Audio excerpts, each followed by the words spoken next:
Sugeng siang. Assalamualaikum warahmatullahi wabarakatuh. Agem bocah-bocah lan para kadang yuja ing pundi kemawon. Ing samangke kula badhe ngrembak babagan tembung lingga lan tembung andahan.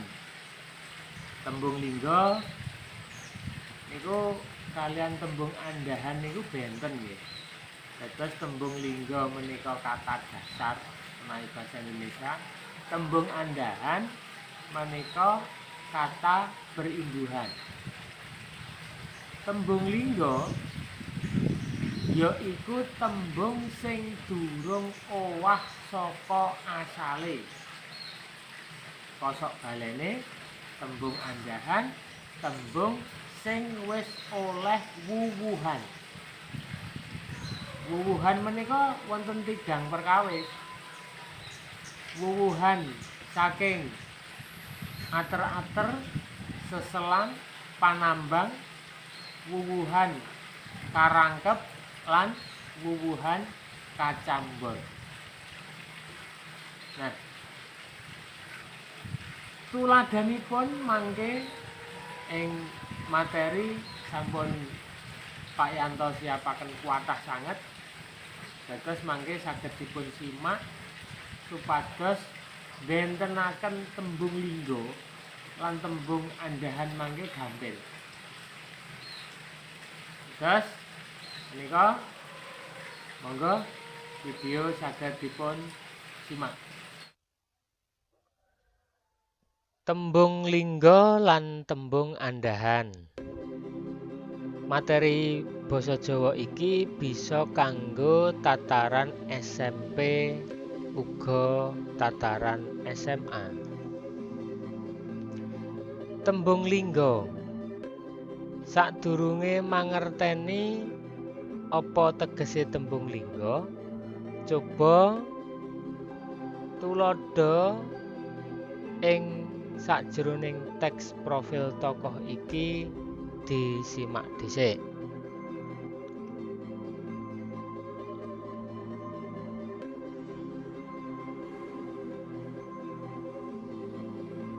Punggelan teks profil tokoh irah-irahan Raden Ajeng Kartini iki bisa ditemokake ing buku Kirtya Basa ing tataran SMP. Tembung tanggal, tembung jeneng, tembung seda. Cobi kula waosaken tanggal 13 September 1904 Raden Ajeng Kartini mbabarake putra kakung sing diparingi jeneng Susalit Jayadiningrat. Tanggal 17 September 1904 Raden Ajeng Kartini seda ing yuswa 20 taun lan sakpiturute. Tembung tanggal, jeneng, seda kuwi isih asli utawa diarani basa Indonesiane kata dasar. Berarti tegese tembung lingga kuwi tembung sing durung owah saka asale. Balik menyang teks profil tokoh mau. Saiki tembung diparingi, tembung ndeleng, tembung semangate, didekake, sasedane, ngumpulake, didadekake, kasebut, diwenehi, dikirimake. Tembung-tembung kuwi mau ditemokake ing sajroning teks. Irah-irahane saiki tembung andahan.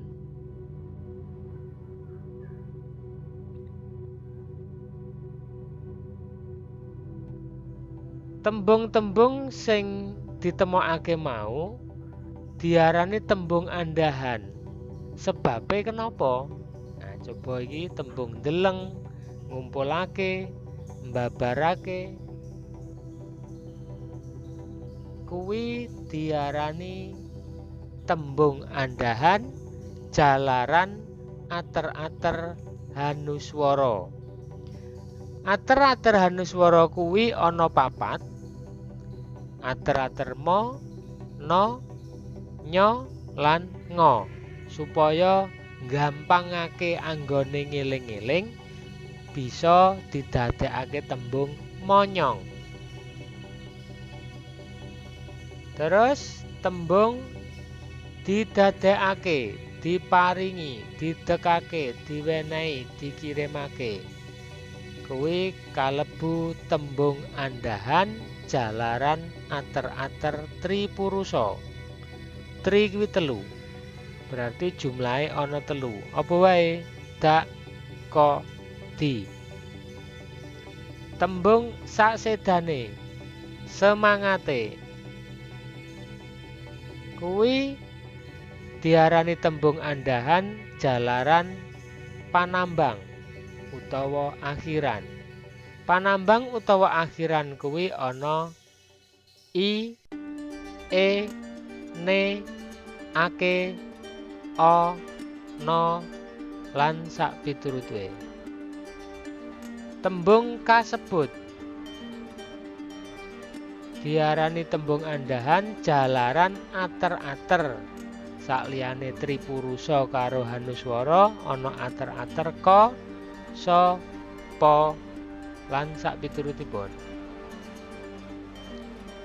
Ing sakjroning teks profil tokoh ditemokake tembung lingga lan tembung andhahan kaya kasebut mau.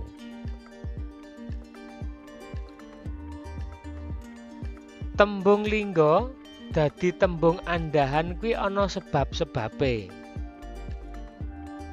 Sebab sing sepisanan jalaran wuwuhan.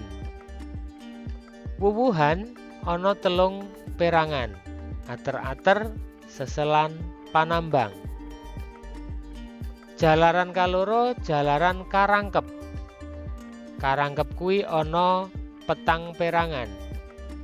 Dwilingga, dwilingga salin swara, dwipurwa, lan dwiwasana. Ketelu jalaran kacambur. Kacambur ana camburan tuh lan camburan tugel. Saiki tembung andhahan sing jalaran saka ater-ater. Sepisanan jalaran ater-ater hanuswara. Ater-ater hanuswara cacahe ana 4. Apa mau? Monyong. Tuladhane mo. Tembung lingga pangan ditambah ater-ater dadi mangan. Tembung lingga pacul ditambah dadi macul. Tembung lingga tinggal oleh ater-ater en dadi ninggal. Lingga tugel ditambahi ater-ater en dadi nugel. Tembung lingga cokot ditambahi ater-ater nyo utawa ny dadi nyokot. Tembung lingga cabut ketambahan ater-ater ny dadi nyaput.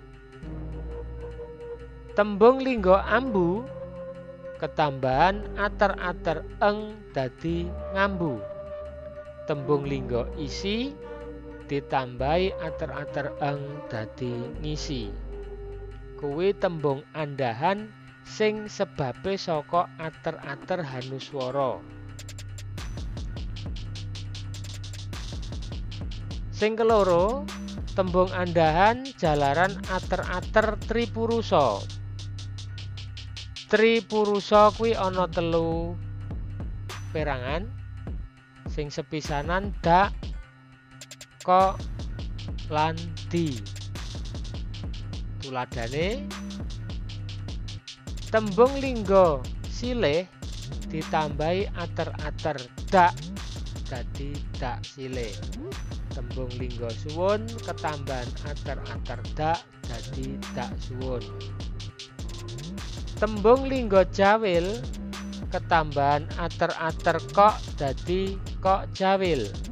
Tembung lingga gandeng tambahan ater-ater kok dadi kok gandeng. Tembung lingga siram ketambahan ater-ater di dadi disiram. Tembung lingga angkat tambahan ater-ater di dadi diangkat. Sakteruse tembung andahan jalaran seselan. Seselan ing basa Indonesiane sisipan.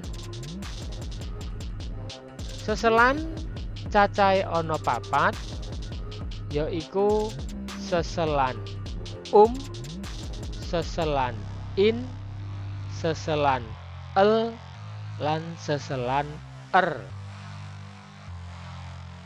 Tuladhane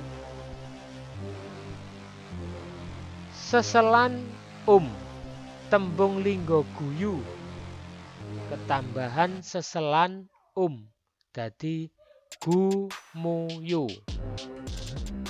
Tembung lingga tindak ketambahan seselan dadi tumindak. Tembung lingga gawa ketambahan seselan in dadi ginawa. Tembung lingga suwun ketambahan seselan in dadi sinuwun. Tembung lingga gembung tambahan seselan el dadi gelembung. Tembung lingga dujur ketambahan seselan el dadi delujur. Tembung lingga kelip ketambahan seselan dadi kerelip. Tembung lingga bebes ketambahan seselan dadi berebes. Kuwi tembung andahan jalaran seselan. Saiki tembung andahan sing jalaran panambang utawa akhiran. Akhiran kuwi ana akeh. Ana panambang ku, panambang mu, ake, o, panambang i, panambang an, en, ne, ane, ono, lan panambang no. Cacahe ana 1, 2, 3, 4, 5, 6, 7, 8, 9, 10, 11, 12. Ana 12 panambang. Tuladhane tembung lingga klambi oleh panambangan panambangku dadi klambiku. Tembung lingga susuk oleh panambang dadi susuke. Tembung lingga bali oleh panambang ake dadi balekake. Tembung lingga rene oleh panambang o dadi reneo. Tembung lingga lungguh oleh panambang ane dadi lungguhane. Tembung lingga lumpuk oleh panambang ne dadi lumpukne. Tembung lingga resik oleh panambang i dadi resiki. Tembung lingga panen oleh panambang an dadi panenan. Tembung lingga jabut oleh panambang en dadi jabuten. Tembung lingga pasar oleh panambang no dadi pasarna. Tembung lingga tugel oleh panambang ana dadi tugelana.